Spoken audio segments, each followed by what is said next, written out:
आखिर क्या हुआ जब राहुल गांधी की सुरक्षा में लगे एक सुरक्षा कर्मी का हाथ छिल गया। राहुल गांधी पर पब्लिक इस कदर कैसे टूट रही है कि उनकी सुरक्षा करने वाले कर्मचारियों के लिए एक तरह से उनको सुरक्षा देना एक चैलेंज हो गया है।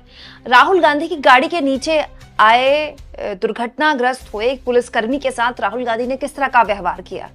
दोस्तों, अमूमन ऐसी खबरें कभी भी मेन स्ट्रीम मीडिया में आपने चलते हुए नहीं देखी होंगी, लेकिन कुछ खबरें हैं। इस वक्त राहुल गांधी बिहार के अंदर दौरा करते हुए नजर आ रहे हैं। जिस तरह से भीड़ उनके रैली के अंदर देखने को मिली है दोस्तों, उसका करंट कहीं और लगता हुआ नजर आ रहा है। इस वक्त राहुल गांधी के ऊपर किस तरह से एक भीड़ टूट पड़ी दोस्तों, ये मान लीजिए कि हाथ तक छिल गए नाखून से। वहीं पर जनता का बड़ा जनसैलाब राहुल गांधी की रैली के अंदर आकर राहुल गांधी के ऊपर टूट पड़ा। खबर सामने निकल के आ रही है, गोदी मीडिया ने इस खबर को पूरी तरह से छुपा दिया, आप लोगों की नजरों से ब्लैकआउट किया हुआ। दोस्तों, हमारे संग वरिष्ठ पत्रकार मौजूद हैं कुमकुम बिनवाल, आप उनकी इस रिपोर्ट को देखिए। आखिर क्या हुआ जब राहुल गांधी की सुरक्षा में लगे एक सुरक्षा कर्मी का हाथ छिल गया। राहुल गांधी पर पब्लिक इस कदर कैसे टूट रही है कि उनकी सुरक्षा करने वाले कर्मचारियों के लिए एक तरह से उनको सुरक्षा देना एक चैलेंज हो गया है। राहुल गांधी की गाड़ी के नीचे आए दुर्घटनाग्रस्त हुए एक पुलिसकर्मी के साथ राहुल गांधी ने किस तरह का व्यवहार किया। दोस्तों, अमूमन ऐसी खबरें कभी भी मेन स्ट्रीम मीडिया में आपने चलते हुए नहीं देखी होंगी, लेकिन कुछ खबरें हैं जो बस आती हैं और जाती हैं। लेकिन एक विश्लेषक के तौर पर मेरा एक कर्तव्य बनता है कि आपके सामने वो खबरें मैं रखूं। राहुल गांधी की वोटर अधिकार यात्रा लगातार जारी है और इस बीच इसे लेकर एक बहुत ही दिलचस्प जानकारी निकल कर आई है। दोस्तों, राहुल गौतम आज तक के रिपोर्टर हैं, कांग्रेस पार्टी कवर करते हैं। वो लगातार इस यात्रा को कवर कर रहे हैं। उन्होंने एक वाकया बताया कि कैसे राहुल गांधी की दीवानगी इतनी जबरदस्त है, राहुल गांधी से हाथ मिलाने के लिए लोगों में इतना एक्साइटमेंट है, लोग चाहते हैं कि राहुल गांधी को वो छुएं, राहुल गांधी से हाथ मिलाएं, एक तरह से उनसे जुड़े। तो हालत ये हो गई है कि उनकी सुरक्षा में जो कर्मचारी लगे हुए हैं उनका हाथ छिल गया। ये जानकारी राहुल गौतम ने, दोस्तों पत्रकार राहुल गौतम ने बताई कि राहुल गांधी, आपने देखा होगा, गाड़ी से चल रहे हैं और लगातार लोग उनके पास आते हैं, लोग उनसे हाथ मिलाते हैं। तो हमेशा जब राहुल गांधी ऊपर गाड़ी में होते हैं, उनके आसपास आपने देखा होगा हमेशा कोई ना कोई सुरक्षा कर्मी मौजूद होगा, क्योंकि राहुल गांधी एलओपी है, उनको सुरक्षा मिली हुई है। तो इसीलिए ये जो सुरक्षा कर्मी होते हैं, इनकी जिम्मेदारी होती है कि जो भी पब्लिक में लोग आ रहे हैं वो किसी भी हाल में वीवीआईपी के पास ना आ पाए, ताकि उनकी सुरक्षा में खतरा ना हो। लेकिन अब जानकारी ये निकल कर आई है राहुल गौतम के हिसाब से कि स्थितियां ये आ गई कि लोग इतने ज्यादा आ रहे हैं राहुल गांधी से हाथ मिलाने के लिए कि उनके पास लगे सुरक्षा कर्मी जो उनको उन लोगों से एक तरह से प्रोटेक्ट कर रहे हैं, उनके हाथ छिल गए हैं। क्यों? क्योंकि कई बार लोग ऐसे आते हैं ना हाथ मिलाने के लिए, तो उनके हाथ में नाखून होते हैं, तो आपको ऐसे नाखून लग सकते हैं। तो हालत ये हो गई कि वो सुरक्षा कर्मी के हाथ से खून निकलने लगा, जिसके बाद राहुल गांधी ने अपना एक हैंकी दिया। राहुल गांधी ने अपने रुमाल से सुरक्षा कर्मी का हाथ साफ किया और उसके बाद उनसे कहा कि आप थोड़ी देर पीछे चले जाइए, दूसरे सुरक्षा कर्मी को आगे कर दीजिए, जिससे कि आपके हाथ को जो तकलीफ हो रही है उससे राहत मिल जाए। दोस्तों, ये खबर अपने आप में बहुत सी बातें बताती है। ये बताता है कि राहुल गांधी को लेकर क्या गजब का उत्साह है बिहार में। और ऐसी बात तो मैं बोल नहीं रही हूं जो आपके सामने आपने होती नहीं देखी। आप देख लीजिए, बिहार में जहां जहां राहुल गांधी जा रहे हैं, अभी तक जहां जहां वो पहुंचे हैं, वहां वहां एक ही चीज कॉमन है और वो है भीड़। हालांकि इस भीड़ को लेकर भी बहुत से विश्लेषण होने लगे हैं कि क्या ये भीड़ उसी यादव और मुसलमान वोटर की है जो अमूमन बिहार में बहुत मुखर है। देखिए, बिहार में जो यादव और मुसलमान वोटर है वो बहुत ही मुखरता से आरजेडी के समर्थन में सड़क पर उतरता है। आज से नहीं, हमेशा से, लालू यादव के जमाने से। तो कहने वाले ये कह रहे हैं कि ये भीड़, ये भी हो सकता है कि केवल आरजेडी के कोर वोटर की भीड़ है। लेकिन अगर ऐसा होता दोस्तों, तो राहुल गांधी कभी भी गाड़ी के फ्रंट सीट पे ना बैठे होते। राहुल गांधी का गाड़ी की फ्रंट सीट पे बैठना और तेजस्वी यादव का पीछे बैठना ये संकेत देता है कि तेजस्वी यादव ये जानते हैं कि मुस्लिम यादव समीकरण तो उनके साथ है ही, लेकिन इस समीकरण से वो सत्ता में काबिज नहीं हो सकते। अगर उनको सीएम बनना है तो उनको जो गैर यादव ओबीसी की जातियां हैं, कुछ दलित जातियां हैं, उनको अपने साथ लेकर चलना है और वो काम राहुल गांधी कर सकते हैं। दोस्तों, वो काम राहुल गांधी ने किया है ना यूपी में। समाजवादी पार्टी और कांग्रेस पार्टी के गठबंधन ने जो शानदार परफॉर्मेंस किया है, आप सोचिए, अगर मोदी बहुमत से दूर हैं तो वो यूपी की वजह से ही तो हैं। और कुछ वैसा ही करिश्मा तेजस्वी यादव चाहते हैं कि बिहार में हो जाए और राहुल गांधी की मौजूदगी में वो हो सकता है। जो गैर यादव ओबीसी है वो आरजेडी को वोट कर सकता है राहुल गांधी की वजह से। क्यों? क्योंकि वो लगातार संविधान बचाओ आंदोलन चला रहे हैं। जातिगत जनगणना तो राहुल गांधी का ही मुद्दा था, बाद में बीजेपी को या सरकार को उस पर हामी भरनी पड़ी। तो बहुत से इसके समीकरण है इस भीड़ को लेकर जो जानकारी निकल कर आ रही है। दूसरा एक और जानकारी निकल कर आई दोस्तों कि कुछ दिन पहले, एक हफ्ते पहले खबर आई कि राहुल गांधी का जो काफिला बढ़ रहा था, स्थानीय पुलिस भी उनके काफिले को सुरक्षा दे रही है। वहां पर एक पुलिसकर्मी उनकी गाड़ी के नीचे आ गए, उनको चोट आई।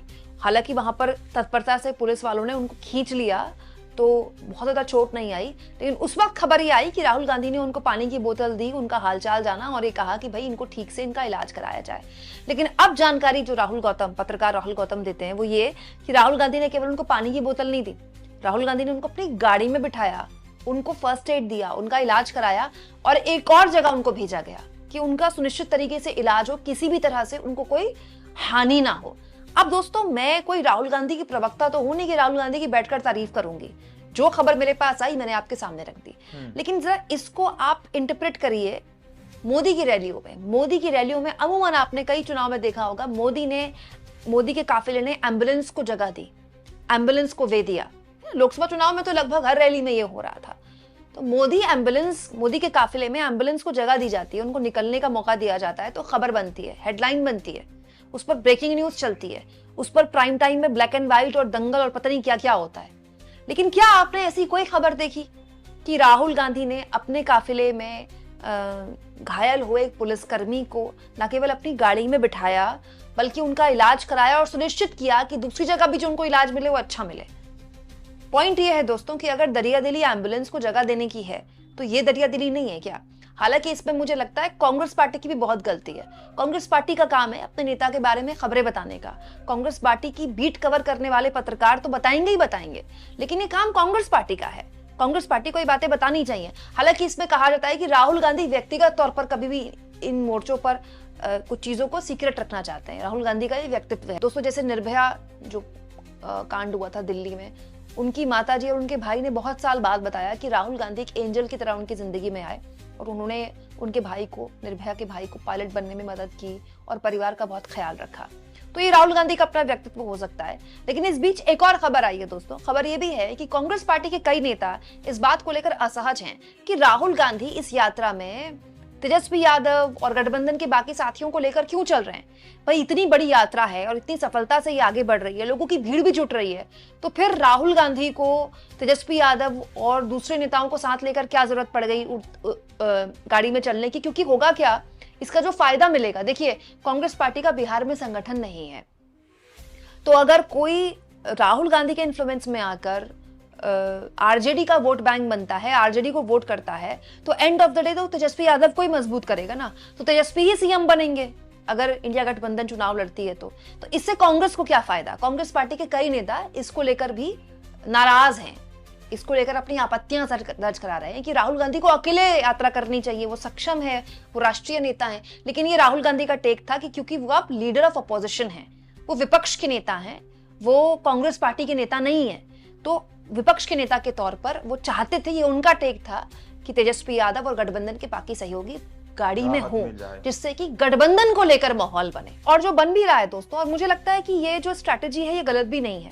देखिए कांग्रेस पार्टी के लिए यूपी में भी कहा जाता था कि क्या कैडर है।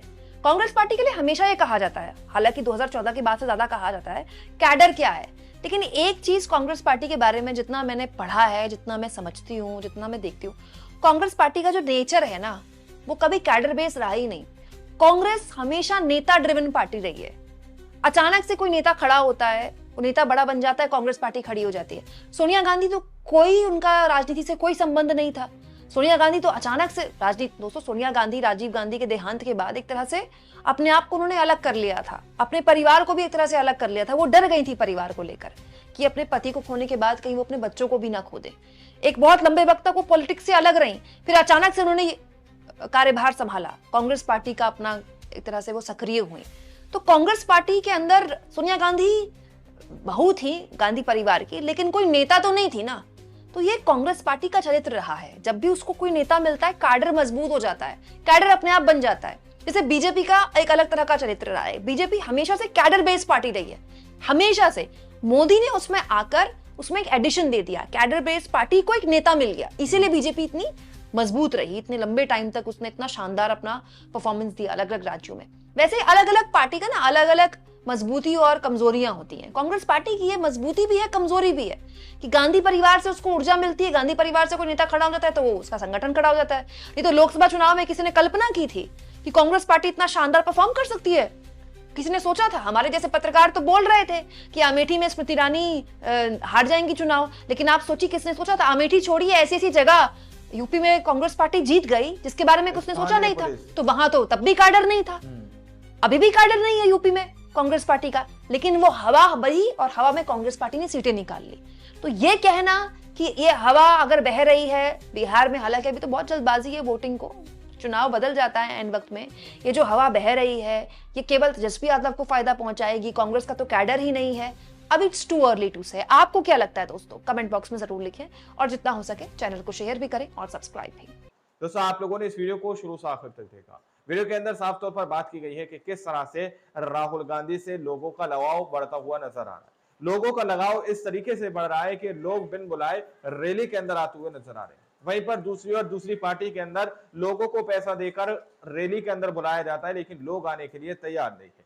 यहाँ पर दावा किया जा रहा है कि राहुल गांधी से लोग मिलने के लिए उनके ऊपर पूरी भीड़ टूट पड़ी उनसे हाथ मिलाने के लिए। उसी दौरान जो सुरक्षाकर्मी राहुल गांधी के पास तैनात थे उनके हाथ पर नाखून भी लग गए, जिसकी वजह से सुरक्षाकर्मी के हाथ पर नाखून लगने की वजह से उनका खून भी निकल आया। अब जरा सोचिए कि बिहार के अंदर जिस तरह से लगाव राहुल गांधी से लोगों का देखने को मिल रहा है, जिस तरह से लोकप्रियता देश के अंदर राहुल गांधी को देखकर बढ़ती हुई नजर आ रही है, इसका झटका कहां पर लग रहा है दोस्तों? वहीं पर जनता का बड़ा जनसैलाब देखने को मिला है जो कि राहुल गांधी से हाथ मिलाना चाहते हैं, राहुल गांधी से बात करना चाहते हैं। दोस्तों, ये तस्वीरें बिहार के अंदर की है, जिसको देखकर कहीं ना कहीं सत्ता पक्ष में बैठे लोगों की नींद उड़ी हुई है कि बिहार का चुनाव जीते तो कैसे जीते, आखिर तिगड़म लगाएं तो क्या तिगड़म लगाएं जिससे बिहार का चुनाव हमारे पाले के अंदर आकर गिर जाए, जो अभी विपक्ष की गोद में खेलता हुआ नजर आ रहा है बिहार का चुनाव। बाकी आप लोगों ने इस रिपोर्ट को देखा सुना, आप लोग इस रिपोर्ट के बारे में क्या सोचते, क्या समझते हैं, अपनी राय कमेंट सेक्शन में जरूर दीजिएगा। मिलते हैं अगली वीडियो में, जब तक के लिए जय हिंद, जय भारत।